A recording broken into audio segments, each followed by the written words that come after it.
Hey there, it's your boy Foxy, back for more relationship stories. I purposefully ruined my cousin and ex's wedding, and it's brought me a lot of happiness. Plus updates. Original post. I once looked up to my cousin. I thought he was a great guy, and we were close like brothers. I was also dating a girl. I was deeply in love with her, and planned to marry her someday. I thought my life was perfect. One day I came home early because a colleague offered to cover my shift. I was pretty tired, so I accepted and went home. Arriving home, I found them in my bed, getting it on. Both of them were shocked to say the least. I told them I wanted them to be gone by the time I got back, and left the house. They were gone by the time I did get back, but she left me a note telling me she was sorry, and to call her when I'd calmed down. I didn't call her. I texted her saying that I'd gather her things and drop them off at cousin's in a few days, and that she's staying with him now, not me. I followed through with that. It took about a week to transfer everything. Both of them tried to apologize, but I didn't have anything nice to say to them, so I said nothing. I just knocked the door and handed the bags to whoever answered before leaving.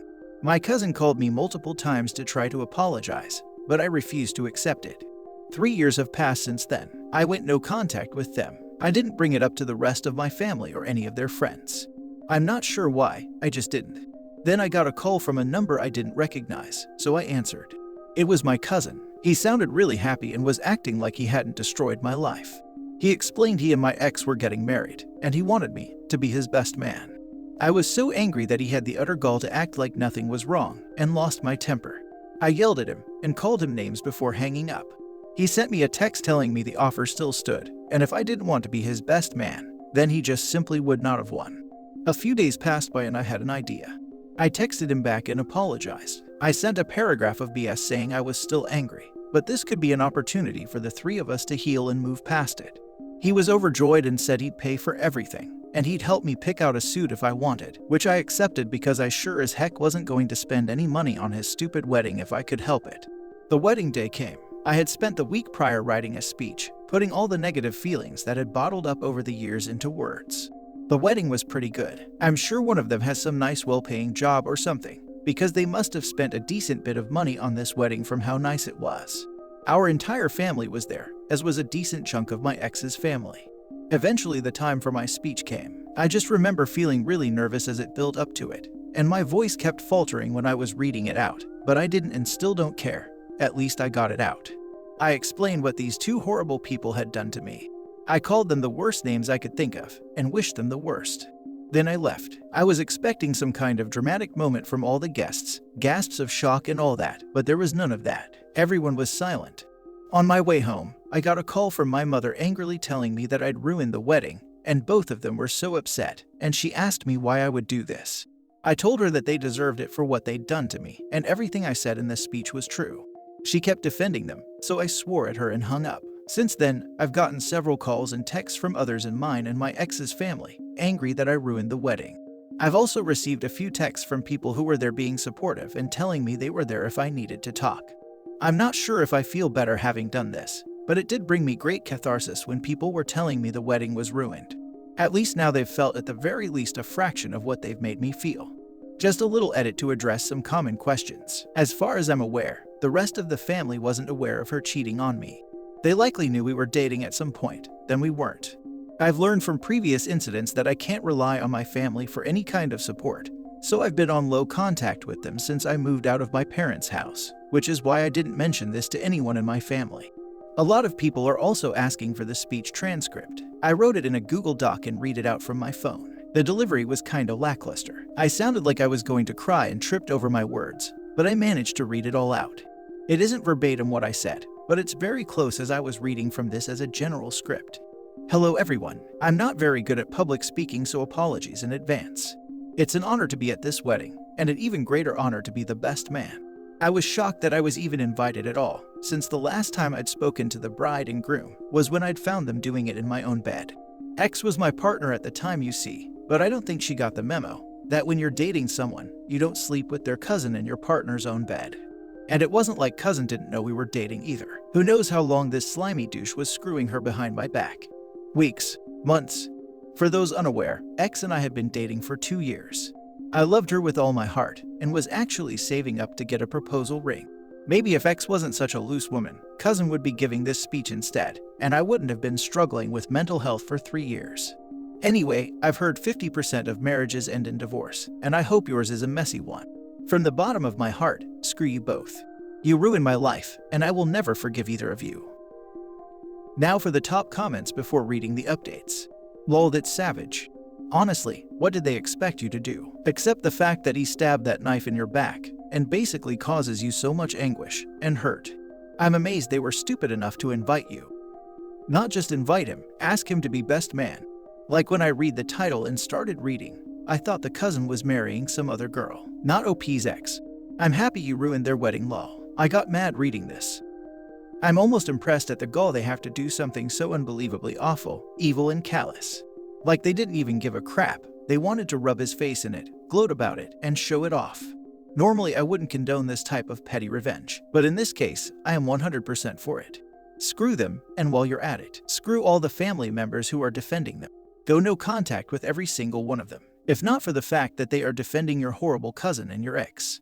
Go no contact with them for the fact that they saw you were with your ex, saw that you suddenly weren't with her, and then couldn't be bothered to ask for details, and at least check up on you to see how you're doing. That literally takes only a few minutes, very simple text message or anything. If they had done that at least, then they would have known what she did to you. But they couldn't even bother to do that, because they didn't care enough. Screw them all. It's the fact that your cousin had the audacity to ask you to be the best man at his wedding with your ex that cheated on you with him. He's a complete idiot, if nothing else. You don't go from not speaking to each other for years after a conflict or betrayal to asking the person you hurt to be the best man at your wedding. Play stupid games, win stupid prizes. They deserve what they got for hurting you, and then inviting you to their wedding to hurt you even more. The only way this gets worse is if they asked him to be the marriage officiant or something.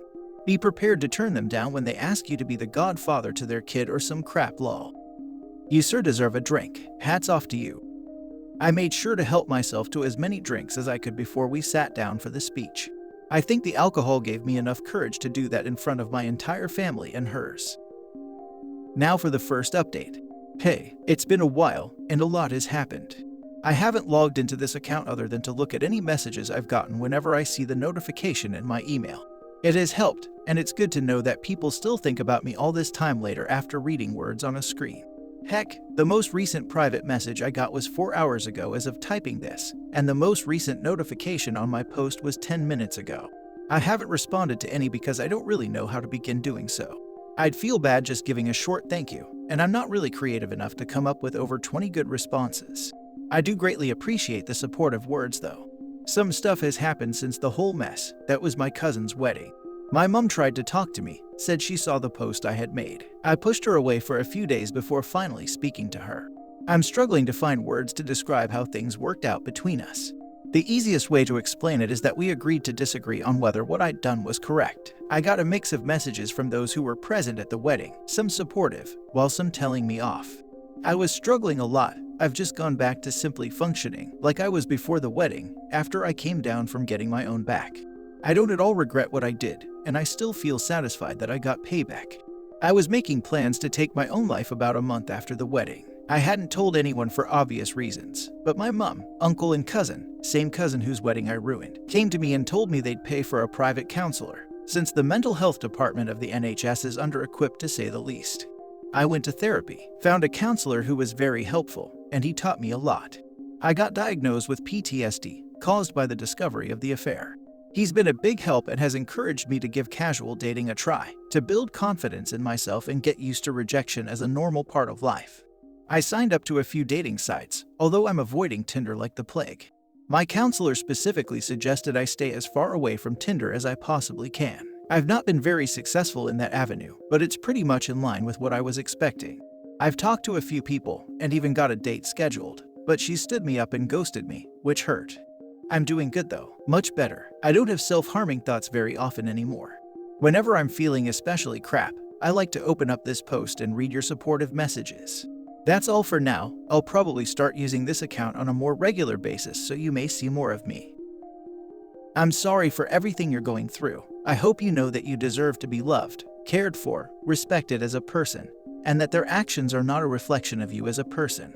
P.S. And it's okay if you don't want to have a relationship with your cousin and your family members. Most stories on here that are related to OP ruining a wedding all have the same reaction from guests. Some support them and others don't, which is normal, but I feel as if your mother should have been way more supportive of her own child. I always hate reading stories like this. I'm sorry you had to go through such an ordeal. Makes me sick just thinking about if I ever went through something like that myself. You're incredibly strong for being able to keep it pushing for this long. Stay safe, man. So glad you're doing better. One day you will get to the point where when you think about this it will no longer hurt. I had to battle some demons after my ex and his countless infidelities. It takes time, but now when I think back on my ex, it's more of a sigh of relief that I didn't end up with him. God, that would have sucked. After a few first dates with a handful of guys, I stumbled upon someone when I wasn't even looking, and it all made sense. Yeah, it was miserable being heartbroken, but I finally found the reason none of the other guys worked out. I know you will find that one day when you least expect it and sending all the good karma your way. You will have to battle some demons, but it's good you have already started the adventure. I wish you the best of luck, and God, I love that you got to give that amazing speech to them to begin the actual healing process. Some of us don't get to have that kind of moment, and so glad you got that mic drop moment. If I was there, I'd be like, oh snap, that was epic. Kudos. Now for the last update. Hey friends, I'm still getting DMs asking for updates and the like, and honestly, I'm still baffled people care enough to ask. I do read your DMs. I've not responded to any because it's a little overwhelming. I've had over 70 people DM me now, all but 2 of whom were sending me messages of love and support. I really appreciate it, and I'm sorry for not responding. Like I said, it's just overwhelming. I might go through and respond someday. For now, I just open up my account and read the messages whenever I'm feeling down or generally just struggling to think positively. It really helps. Anyway, onto the update. Not a lot to update really. Not had much luck with the dating, so I gave up. I finally went on a date with 2 separate girls, but neither of them were my type, so I didn't arrange for a second date with either. The first constantly talked about her ex and how much of an a-hole he was. Obviously, I can relate pretty hard, but it just gave me the impression that she hadn't moved on from him. After we'd finished our date, I walked her home and she offered for me to come inside and watch a movie with her. I declined and lied, saying I needed to go home and feed my cat. I don't have a cat right now, and she seemed to buy it. I felt bad for turning her down, and I hope she finds someone who will treat her well. She seemed like a sweet girl, but she's just hung up on a toxic ex. The second girl was just painfully boring. She constantly talked about Love Island, I'm a Celeb, and a few other shows I can't remember the name of. I faked an emergency just to get out of it, because 5 minutes with this woman felt like several decades. Other than that, no bites, and that's fine. My counselor said that if using those sites feels like a chore, then I should stop using them, and it felt like a chore, so I stopped. There's been quite a few common questions in my DMs, so I'll respond to them here. Question: how are you holding up? I'm doing great, all things considered. I have dark thoughts from time to time, but I've no intention to act on them. My counselor is a massive help. He's taught me a lot of coping mechanisms, and has helped boost my confidence from non-existent to probably a bit above average. Question: have you spoken with your ex at all since the wedding? Only when I've been to my cousin's house to visit with my mom, which is infrequent. I don't speak to either of them much. My mom just insists I visit him since he's paying for my therapy. I think she's trying to somehow repair our relationship, but once I'm well enough to not need therapy anymore, I'm going to go no contact with all of them and move to a different city. Question: continued from the previous question. If you do speak to your ex and or cousin, what do they say? Anything that isn't related to the wedding or doing each other in my bed. They do everything in their power to avoid talking about anything even tangentially related to those things. If you have additional questions, feel free to ask them in the comments. I'll try to answer them if I see them. I hope OP is able to successfully heal, but I don't think having his cousin and ex back in his life this soon is the healthiest option. My guess is that the cousin will cut paying the therapy if he doesn't visit them. With a deal like that, he'll be in therapy forever. OP's mom still is in the dark. For Pete's sake, OP doesn't need to talk to cousin. Cousin messed up the relationship by sleeping with OP's girlfriend. Like seriously, the cousin paying for therapy is the least he could do for having doing that with the ex in OP's bed. OP doesn't need to speak with cousin after dealing with that, and basically being guilted into being the best man so they could look good. I wonder if the therapist knows about this arrangement. I wonder if the cousin fed the therapist a BS story before paying her, so that the therapy results in a favorable outcome for himself.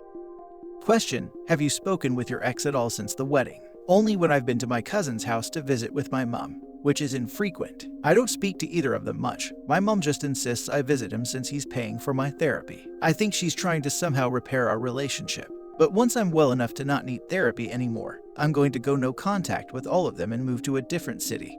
See, that's exactly why OP should get therapy elsewhere, and anyone else but from cousin paying, since his own mother is already using that info to force a relationship when there shouldn't be a relationship, nor conversation since the ex cheated on OP with the cousin. That is some insidious manipulation his own mother doing, and OP wouldn't be wrong to cut her out much sooner rather than later. I agree, but therapy is hella expensive. When I was going regularly a few years back, it was $50 a session with insurance, and I had to go once a week. The medication and gas money to and from appointments was an additional expense. I didn't have a lot of options for therapists, as I had to get someone who could do late sessions. Being a teacher, I couldn't take off work for weekly sessions, so trying to find someone who can do 5 p.m. or later appointments was tough. I could barely afford all this, but it was that or follow through with offing myself. I hope I don't get to that place anytime soon because I wouldn't be able to afford that now.